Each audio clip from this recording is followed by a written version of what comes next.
Hello everyone, welcome to our pre-reading video of J.K. Rowling's Harry Potter and the Philosopher's Stone. I really can't believe that this novel is almost 30 years old. That means that I've been reading it for almost 30 years. I remember when it first came out, I was, well, younger than I am now. But hopefully, for many of you, you're approaching the novel, uh, whether it's for the first time or for the nth time. We can find something new to talk about. We can engage with the novel in a new way. Hopefully, we can explore some things that are uh, probably not so obvious to us when we first read uh, children's stories like this one. Perhaps now, as adults, we can approach a story like this and find some new meaning and some new challenges. I'd like to start with a guiding question, as always. What comes to mind when you think of the word magic? It's such a powerful word, such an interesting word, magic. Take a moment and ask yourself, what comes to mind? Now, if you're like me, when we think of magic, one of the first things we might think of are magic tricks. Magic involves making things appear or disappear or finding things. We go to a magic show, right? And there's a magician, and there's a volunteer or two, and exciting things happen, or things that we cannot explain. We don't know how. We know we're being fooled in some way. We know that it's quote unquote not real, but we still go to see it. Why? Why do we go to see rabbits being pulled out of felt top hats, right? Why do we go to be entertained in this way? What is the attraction of magic tricks? Maybe this is something that comes to mind as you're thinking about this question. What is magic to you? Now, when I was a little bit older than Harry is in the novel, I encountered this kind of magic, an escapologist, a magician who goes beyond what is normal and escapes from things that are practically impossible, doing things with the human body, right, with our physicality that go beyond our normal limits in real or not so real ways. Thinking about magic in this way also might help us to engage with the question. So consider for a moment, one more time, what comes to mind when you think of the word magic? So, do you believe in magic? Now that you've thought about it, do you believe in it? Take a moment. And supposing you do believe, if you could learn magic, we're saying that if you could, anything's possible, right? What would you want? What would you want? How you approach these questions, your answers, should tell you something about yourself, should tell you something about yourself as a child and as an adult. Let's take a look at the novel. So, Harry Potter and the Philosopher's Stone, this is the first edition, the first ever publication of Harry Potter, and it was published by Bloomsbury.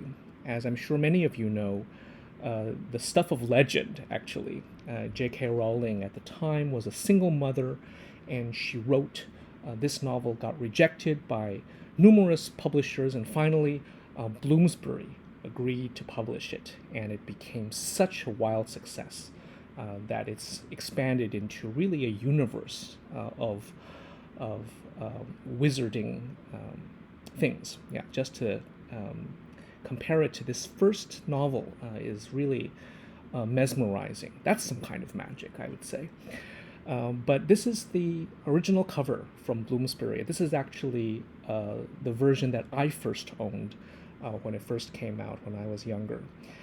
As we can see on the cover, we have a boy, young boy, who we know is Harry, and he wears glasses. That is one important detail about him. He has dark hair, and he has a scar on his forehead, a lightning-shaped scar on his forehead. And we'll learn why he does when you read the novel. We have here, of course, Hogwarts Express, which is, of course, the train that he needs to take to go to Hogwarts. And in case you don't know, that is his school. So we have a boy who goes to school. But we have something magical, right? Take a look at the platform sign. The sign reads 9 3/4. Not 9, not 10, platform 9 3/4. And so just by looking at the cover, we know that there are things that are not quite normal, right? Not quite ordinary from just by looking at the cover. This is of course, Bloomsbury is the UK, the English cover, British cover. Now, when Rowling was seeking to publish across the pond, as they say in the United States, Scholastic, which is very famous for publishing children's works, educational materials, and so on, they thought that Philosopher's Stone was not appealing enough, that no child would want to read a novel about a philosopher's stone, so they changed it to Sorcerer's Stone. This is the only time the title of the novel was changed. It's the same novel, but of course they Americanized the language, and the Sorcerer's Stone, of course, is more appealing. When we think of a sorcerer, that's another kind of magic, right? A sorcerer should call to mind images like the Tempest in Shakespeare, or powerful beings, supernatural powerful beings. So just think about that for a moment, and let's take a look at the cover. Of course, we have Harry with his glasses, with his scar, with his dark hair, but he's on a broomstick, and he's chasing after this golden ball with wings. As we'll know, this is a snitch, and of course, we have a different setting here. Take a look. There is a castle, Hogwarts Castle. There is a unicorn, magical creature, right? A unicorn. Do unicorns exist? It's a good question. Think about it for a moment.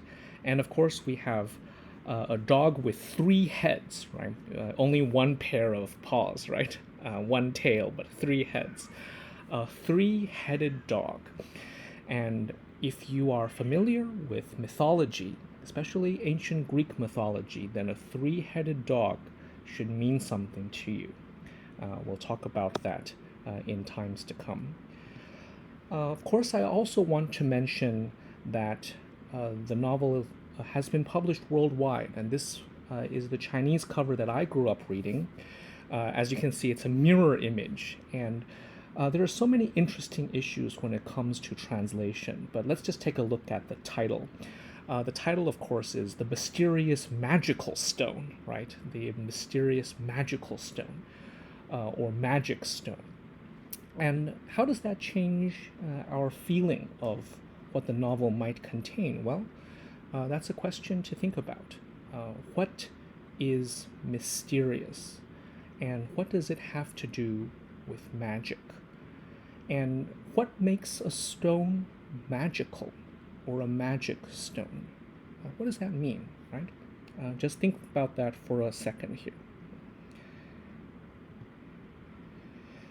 This is the version that I'm using today. This is the new Bloomsbury version. They celebrated, I think, 20 years. They came out with a new design. They reset everything. There's a new type, new font. But this cover, of course, is in some ways more modern. This is a 21st century cover for sure. And I want to mention this not just because I'm using this version, but because it contains three other characters. We have Ron Weasley, Hermione Granger, and Rubeus Hagrid. And these three characters are very, very important to Harry in the novel, as we know, or as soon as we'll see very soon. So, let's return, of course, to some ideas, some very basic ideas of the novel. As I've mentioned already, the story takes place mostly in a school setting, as we can all imagine. What's interesting about Harry, of course, is that he is an orphan. His parents, this is not a big spoiler, we find out in the first chapter, his parents are murdered, so he is an orphan. He goes to school, as we will see. He goes on an adventure, as we will see. And he learns and grows. Perfect formula of a children's tale. Perfect formula of a fairy tale. So what does that mean? What does that tell us about how a narrative is put together? What does Rowling tap into? Even though her world is magical and fictional, what does that tap into when we think about this pattern? It's one of the big questions we'll also think about as we go through the novel, and I hope that you consider this as well. As an adult, it's probably easier to consider holistically, as a whole, what a story contains and means, and make some comparisons with other stories that you know. But let's leave it here for a moment. The story is just as exciting, even though we know that this is the basic formula. So, we have a story about childhood, we have a story about magic, and we have a story about school. School. And what does that mean for children everywhere when they first pick up the novel? What does it mean for you? I'd like you to take a moment to think of yourself as a child. How was your childhood? Did you believe in magic? How was school for you? Asking these questions will put you in the mindset to explore the novel. There are countless problems in the world. If you think about the world now as an adult, we know that there are many, many things in the world that could be better. But as a child, and up to now, what are your problems?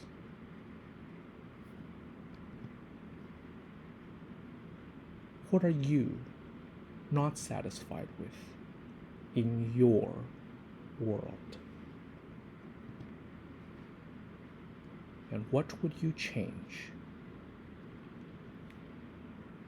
Most importantly, of course, how would you change it if you could do magic? Why would you change it if you could do magic? What in your world is magical? I want to end with a quote, not from Harry Potter, but from a television series that I greatly appreciate called Westworld. This is Anthony Hopkins playing the character of Dr. Robert Ford. And he has a quote that I really, really love, that is for us to consider as adults and to apply to the novel. I'll leave you with this. Everything in this world is magic, except to the magician.